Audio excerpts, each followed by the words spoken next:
So I'm Hugh Hudson. I'm a photographer and journalist with the South Dade News Leader. And I'm privileged today to be sitting with Mr. Jim Anson, a true South Florida and really a true American legend. We're going to talk a little bit about his background, some of the miraculous things he's done as a fisherman, but we'll start with some of his early times and his time in the United States Army. Thank you. Yeah, I'm Captain Jim Anson, a certified captain with the Coast Guard. 87, just turned 87 years old. No, 1959 I joined the Army. And they said, don't volunteer for everything. I ended up volunteering for everything. And you certainly did. Tell us a little bit about your early life. Where did you go to elementary school, and where did you go to high school? Well, I was born in Gary, Indiana, and we ended up, my parents bought a farm, 15 acres in Griffith, Indiana. And I was the oldest, so I was, once we got the crops and things in, I think it was 12 years old. It was my job to keep it up for the summer. And we had 1 acre of the 15 had 23 apple trees, 6 cherry trees. And I love apples, cherries still. And we had beehives. And then we raised chickens. We went to wintertime, my mom and I'd go to Sears, she'd order chicks for 3 cents each. And then we had an incubator downstairs and kept them alive. Mm-hmm. Summertime we put them out in a chicken coop. We get 100 of them every year. Super. And then I went to school at St. Mary's in Griffith, Indiana. And I went to scouting, ended up being an Eagle Scout. And the interesting thing is, my son is a scoutmaster. His son, Lucas, got his Eagle Scout. And coming up, I think next month, my granddaughter, his daughter, is getting the Eagle Scout. That is so super. And what I did is when Lucas got his Eagle Scout, I gave him my Eagle Scout badge. Oh, I'm sure he's really proud of that. It was very, very emotional, you know. And come to find out, over my life, there were so many things that being an Eagle Scout, I was ahead of everybody else. Certainly understand that. So, when did you join the Army? 1959.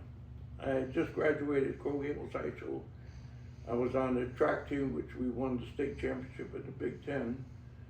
I was on a football team, which we won the state championship. I was on a volleyball team, which won the state championship, and I was a pitcher for the baseball team. That's very impressive. Let's talk a little bit more about the Army. So, you enlisted, you went to basic training where? At Fort Jackson, South Carolina. Fort Jackson.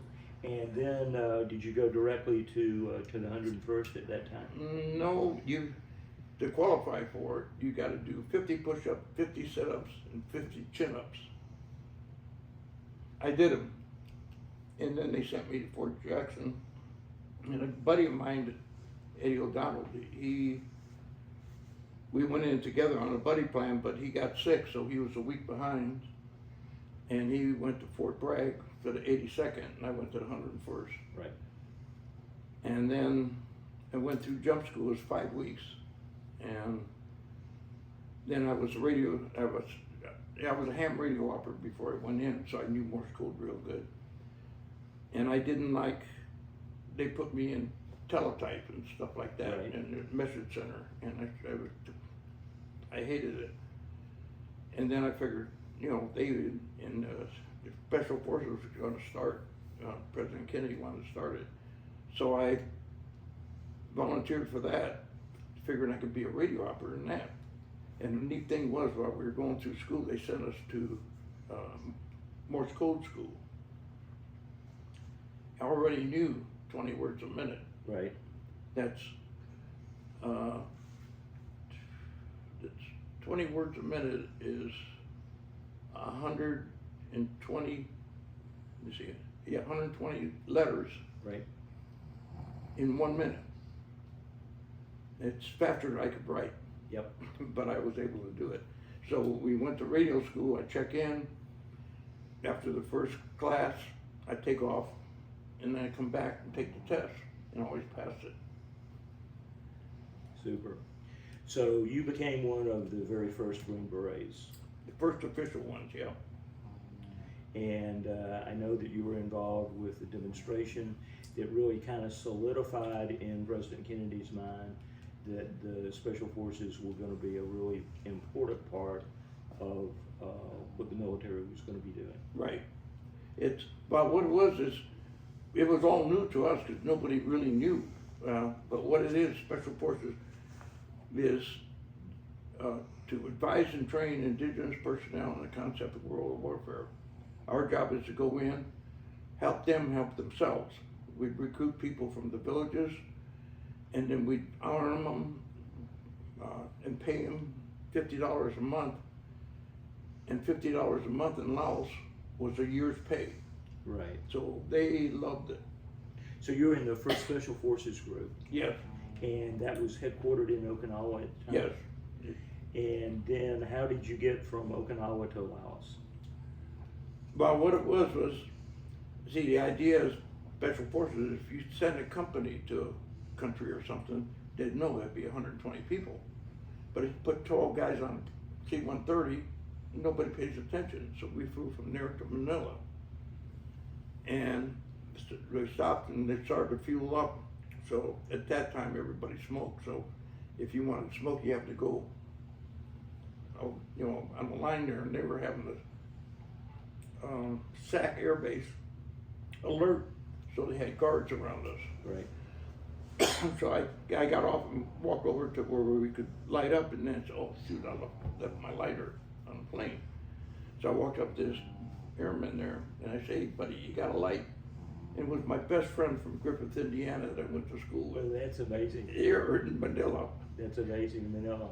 And then we flew then we got on, we didn't know where we were going. The captain came and gave us little booklets. Right. He says, this is Lao and English. Start studying it.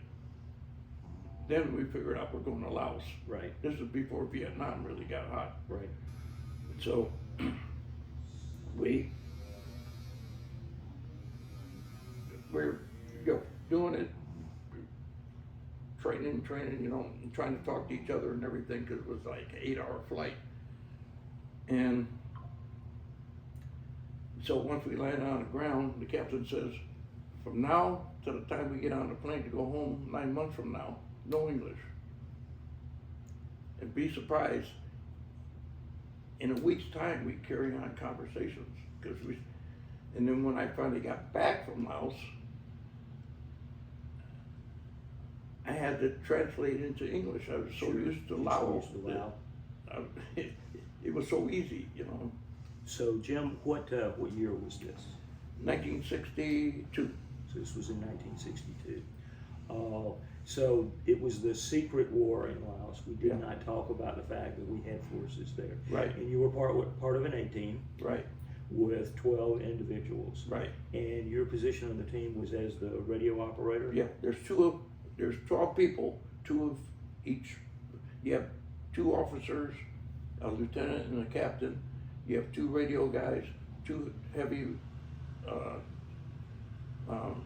heavy weapons guys? Yeah, heavy weapon, and 2 light weapons, and 2 radio operators.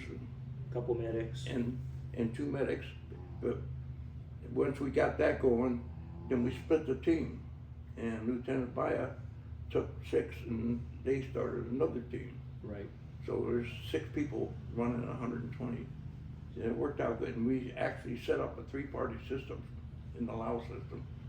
And I have a bookend, and it's got 3 elephant heads, and that's the thing of Laos. Right. So basically, you were training combat forces for To help themselves. to help themselves with internal defense. Yeah, we were fighting the Pathet Lao. Right. Who were aligned with the North Vietnamese. Yeah. Okay. And how long did you spend in Laos? 9 months. You were there for 9 months. And I loved it. In fact, we had, during the monsoon season, you know, we're in a tropical jungle.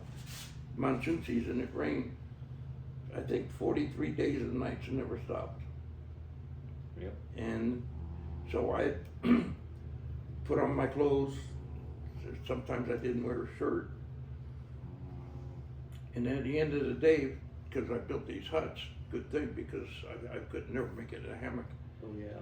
And so I'd have dry clothes to sleep in. And then I get up in the morning and put the wet ones on to go out. Right. Right. So I slept good at night. Always important. Always important. So you were training them. Did you also participate in combat operations with the last? Well, we were the backups for. I mean, we went along with on the patrols and stuff. So Right. we were in combat. Yep. When you finished your time in Laos, did you go back to Okinawa? Yeah, we went back to Okinawa, and then they put me on the rifle team because I was a sniper, and ended up we shot against the Army, the Marines, the Navy, and the Air Force. So we practiced for 2 months, 5 days a week, Right. to get the ranges, and we used M1 rifles at no scope. Okay. So you had a book, a blank book, and you zero in Right. and put the clicks, Yeah. elevation and windage, and the time of day, and the wind velocity, everything. So the day of the match, you go through the book and find what matched up. Right. And then I took a pen and put the Right. windage and elevation. Because at 100 yards, you had to do it standing up. Mm-hmm. And at 200 yards, you were kneeling. At 500 yards, you're sitting. And 1,000 yards, which is 3/4 of a mile, you're prone. And bullseyes are pretty big, they're about this big. But then in the center, there's a little circle, and it's called the V. Right. So that's the tiebreakers. So it ended up, you had 10 shots at each one. Right. And I had a perfect score, but I was tied with three other guys, but I won on the V's. On the V's. That's impressive. It's really impressive. So how long were you in the Army total?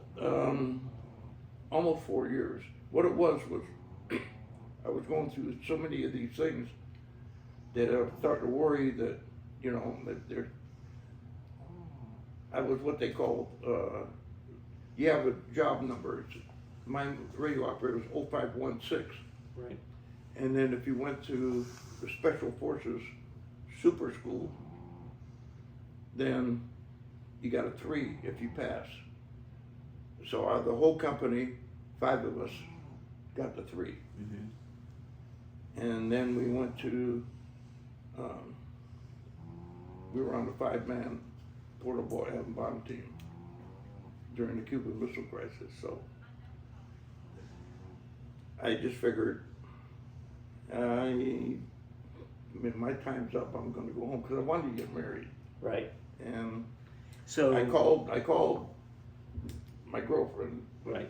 My wife. I called her and I told her that they offered me $15,000 to sign up for 3 more years. Right. Give you an idea, when I bought my house at the Falls at ½ acre, it was $14,500 in 1963 Right. Yeah. or 64. That's what it was. And so that was a lot of money, because that house right now is worth $600,000-700,000. Easily. But we had a great time, a great life. Never had an argument, because I don't believe in them. And I had 3 kids, and I used to take them archaeological digs Right. and up to the Cape for launches. We went up there over 30 times to watch launches. Neat. One day trip, just go up, Right. and then come back. And I like the night launches, Yeah. Yeah. but it's getting harder to do now. Right. So you decided that your time with the Army was over with. Mhm. What rank were you at that time? Bus sergeant, Okay. E5. So you. Yeah, I came back, I was a PFC, and the captain said, I can't believe you're a PFC. you know, you're so good at everything. Right. So the week after I got back, I got Spec 4. Right. So I took all my uniforms and clothes, got patches Right. put on, passed out cigars. Yep. Look, I went to pick them up and I got another letter. I was E5. So I had to take them all back. Yep. Get them resold. So that's super. You mentioned that you were on the bomb team during the Cuban Missile Crisis. Mhm. Can you tell us just a little bit about that? Well, it's just that they trained us to, you know, if we had to, we'd go there, you know, go in by submarine if we had to. Or Right. so. But I figured, and then they called it off, you know. And so I figured if they put me on this one, it would have been a one-way trip. So this was the backpack nuke, right? Now it's time to go home. Yeah. No, I called my girlfriend, or my wife then, and I told her how much they offered me to stay in, and that I'd come home for 3 weeks and we'd get married and everything. So So she called my mother and Right. was upset, and so my mother called me, and I just said, I don't want to start marriage like this, Right. so I'm coming home. So you were still in Okinawa at the time? Yeah. Okay. Cool. Yeah, the backpack nuke thing is not a lot of people know about that, Yeah. and certainly don't know about the teams that were trained to do that. Yeah, but they have, I saw a program, Ozzy Osbourne, Yes. he was a history nut, and he and his son traveled around the United States, went to Jamestown, and Yep. they went to Roswell, New Mexico,